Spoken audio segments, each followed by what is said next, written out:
Mercredi 8 avril 2020, première destination, le pays de la Teranga avec le Sud Quotidien qui alerte. Transmission communautaire sur la riposte à Covid-19.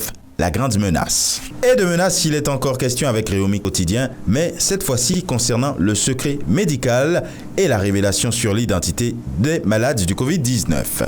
L'observateur, lui, estime que concernant la propagation du coronavirus, Dakar joue avec le pire. Les chiffres et comportements qui font froid dans le dos, selon le journal. Et pendant ce temps, l'enquête s'intéresse au business de la crise Covid-19. Le journal estime qu'il s'agit d'un enjeu de 50 milliards. Au Mali, avec Nouvel Horizon et concernant la même actualité, contribution au Fonds spécial de solidarité, le journal annonce que le docteur Boubou Cissé reçoit 500 millions de francs CFA du secteur privé malien. Avec l'indicateur du renouveau, il s'agit maintenant d'une toute autre actualité. 3 véhicules récupérés et 2 présumés terroristes arrêtés par les FAMA au centre du Mali.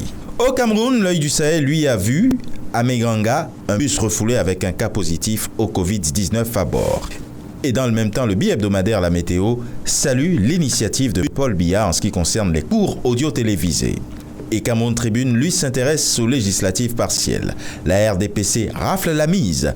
Fabrication de la chloroquine avec le Messager et le journal d'annoncer que le gouvernement officialise le traitement du Covid-19 avec ce médicament, mais reste tout de même indécis et incertain en ce qui concerne le financement des intrants. Lutte contre le Covid-19 également en manchette du quotidien Émergence. Paul Biya doit décréter le port de masque obligatoire. Hurle le journal. Et du côté de la Côte d'Ivoire maintenant, avec le nouveau réveil, il est question encore de la gestion du coronavirus dans le pays. Guy Kawe dénonce, accuse et propose, dit le journal. Fraternité Matin, lui, se projette déjà sur le tout prochain Conseil des ministres qui se tiendra ce jour, ainsi que la réunion du Conseil national de sécurité qui aura lieu demain. Le président de la République a eu hier en visioconférence une séance de travail avec le Premier ministre et au centre des échanges, la lutte contre le coronavirus. Covid-19, le jour plus dit que pour contrer la propagation de la maladie, le gouvernement quadrille le territoire national. Au Burkina Faso, carnet noir avec le quotidien L'Information pour tous. Décès de Moustapha Tchombiano, PDG du groupe Horizon FM, et le journal de proposer à ses lecteurs l'hommage de ses ex-collaborateurs et de plusieurs personnalités. Aujourd'hui au Faso, lui, s'intéresse aux mesures sociales sur l'eau et l'assainissement et le journal de dire qu'Ambroise Ouedraogo dévoile une cagnotte de 6,7 milliards pour amortir l'impact.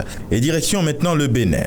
L'opinion aujourd'hui dans sa livraison du jour dit que suite au premier cas d'infection au Covid-19 à Savalou, environ 98 personnes sont en isolement et 33 ont été mises en quarantaine. La Nation avise, restez à la maison ou sortir masqué à partir de ce jour. Et enfin en Algérie avec El Watan, le pays reste dans l'attente des livraisons de ses commandes.